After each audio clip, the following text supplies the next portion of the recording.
Tonight I'm on the River Spey, I'm on the Carn Pool, and just in a short clip I want to talk through the single spey cast and what can often be a frustration, and that is the correct change of direction or manufacturing the correct movement.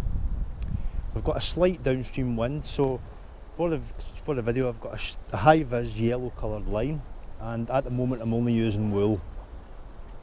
One of the most common problems when we are trying to create a change of direction, first thing we've got to think about is our stance. And because I'm going to be casting at the meantime with my right hand uppermost in the rod, then I'm going to put my right foot forward, coinciding with the same side I'm casting from. Now, when our line's fished out downstream, we have to manufacture the correct movement in order to make that change of direction. The skill lies in the ability to align your anchor and D-loop as close as or as near straight as possible opposite your intended target.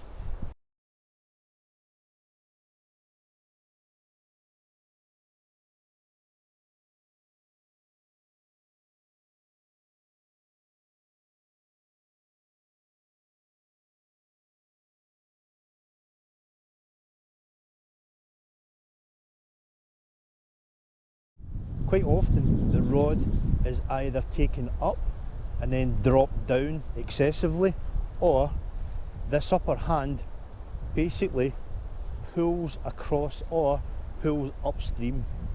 Now, the line cannot cut corners. If we have a 40, 50, 60 feet line, we have to do one thing, and that is encourage the line to go outstream before we can make that correct change of direction.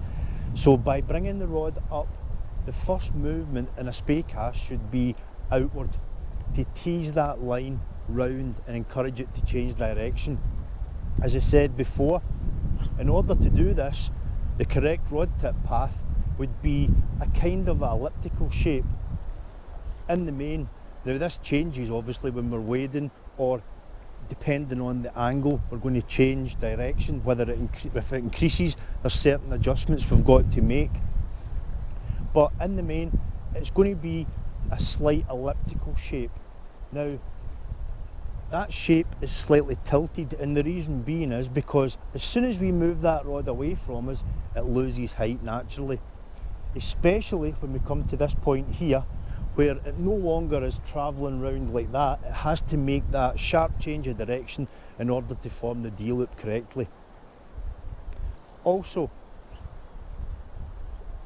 regarding the angle we're going to change, if we're going to do a 30-degree spey cast, then it's adequate to lift the rod up to here, because I only need to make that slight change of direction. If I'm going to make a 40 or 50-degree change of direction, I'm going to lift the rod slightly higher. Bearing in mind when we're wading, this is also going to affect this, but in general terms, I'm going to lift the rod slightly higher, and the reason for this is because there is no perfect spey cast. We have to make adjustments each time, and these adjustments could be, as I said, when we're making changes of direction. When that increases, the rod has to increase in height. If, for instance, I'm going to make a 90-degree change of direction, which is straight across the river, I'm going to raise that rod quite high.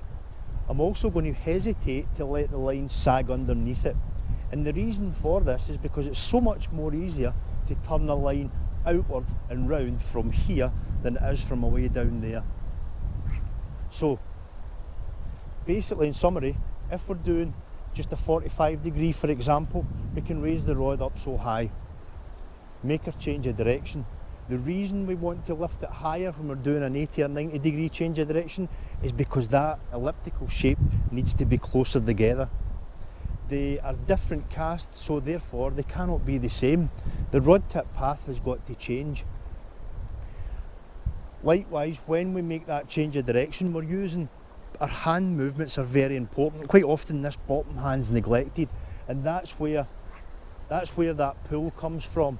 There, we rotate the body and pull, and all I've done is basically the rod tip has taken a bend to where the line came from, and as I've started to rotate, all it's done is pulled it upstream. So if we look at the rod tip path, I've taken my bottom hand away at the moment, the rod tip path would come out, turn and back in. And you can see that line wanting to change direction at the moment, just with that straightforward movement. But watch the bottom hand, so it goes out, tease it out, round and back in again. I cannot manufacture that movement unless I use my bottom hand. It clearly can see that the rod must move. And if we restrict the movement of this, we're going to get a straight draw acrosses. So that motion combined with correct body rotation, and I find it very helpful to watch the rod tip. As I come round, I can see that bend in the rod tip, and round about this point here, I can see where I want to accelerate. Now that acceleration into the D-loop is very important. We have to get the right tempo and speed, but if we don't accelerate correctly, it'll leave the remainder of the line at a slight angle, because it's very difficult to change that round into position, especially with quite a wide change of direction. So it's a combination of rhythm and timing, but essentially it's that rod tip path we want to watch and make sure we're making that elliptical shape, or for want of a better description, we want to avoid it being too rounded. If I make it very round, as soon as I start to increase my change in direction, all that's going to happen is I'm going to send the line away upstream and my D-loop is going to be on its side. So it's going to be ineffective. I'm going to start off with the slightly wider change of direction, because that is where the problem often lies. And the rules are the same for all of us. Doesn't matter what line you're using, what rod you're using, that line will not cut corners. Yeah, if the line's short enough, it becomes much easier, but especially with a Spey line. This Spey line is yellow in colour, as I said before, just for the visibility, and it's round about, I've got round about 60 feet of head on this line. So again, right foot forward. Now rotate my body downstream. I'm just going to replace that line. So I'm going to cast over in this direction here, maybe about 60-70 degrees. First of all, I rotate my body right round. Now it's helpful to come inside the line slightly, encourage it out, turn, and then make that change of direction. I'll just do that once more. Now, there's the body turning, up, steer out, turn in, and make my change of direction. And as I say, I've got a slight breeze just on the right hand side, but I've only got wool on at the moment, so it won't do me any harm, but it's just that wee bit more tricky just to place that line.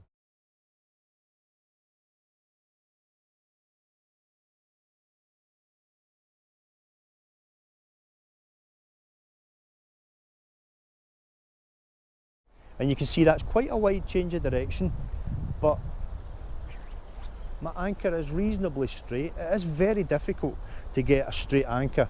I'm not convinced it's entirely possible with this length of line. Now look, see how high I had the rod that time? And there is my change of direction. I'm delivering it a wee bit quicker than I normally would because of that slight breeze there. One more. So I'm on my back foot at the moment. Come up, front foot tees out, turn and cast. Now this particular pull we probably wouldn't want to do a 90-degree change of direction, but as I said, that is where it becomes much more difficult. Slightly further down we may want to increase our angle, so therefore it is important to be able to do that, because from there you can then make adjustments. Now notice the height of the rod. Notice I don't go straight away. I let that line sag, and if you want, I want to create that turn there. You can see I've already created that momentum for the line to turn round in order to make the correct change. We have to make changes of direction all the time. If I'm going to do a 40-degree change of direction, you can see there that that's adequate.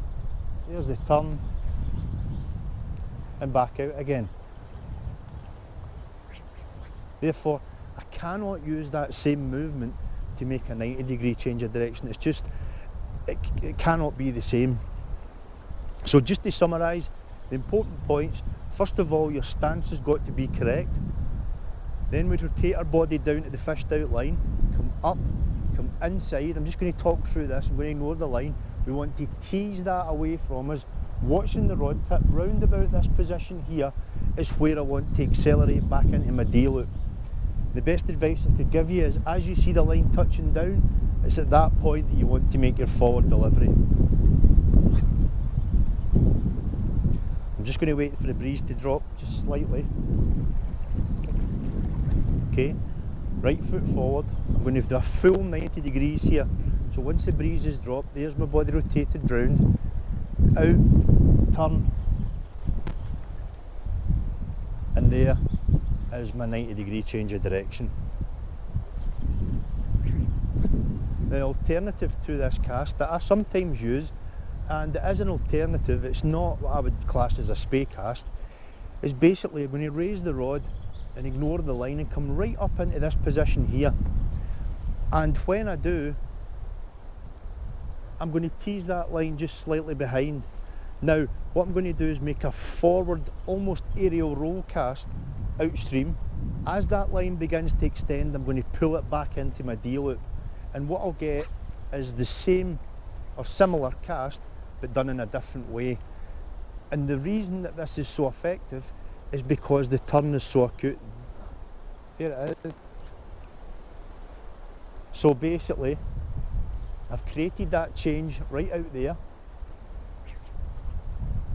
Do that once more. Right up. Want to get that close to me. Not the fly, obviously. Turn. And there's my change of direction.